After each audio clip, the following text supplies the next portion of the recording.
கடவுளுடைய ஒரு ஒரு அவதாரம் தான் சொல்லணும்.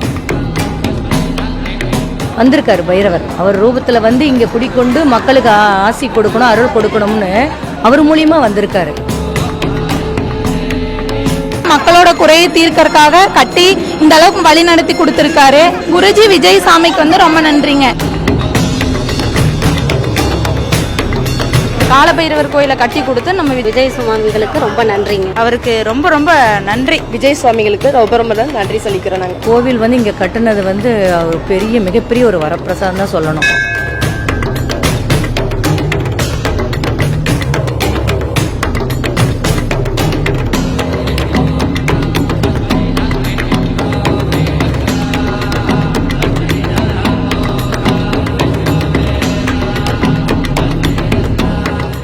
நமது தென்னக காசி பைரவர் திருக்கோவிலில் நாள் முழுவதும் அன்னதானம் நடைபெறுகிறது. பூர்வ ஜென்ம பாவங்கள் நீங்கி உங்கள் பிரார்த்தனைகள் நிறைவேற அன்னதானம் செய்து பைரவர் அருள் பெறுக.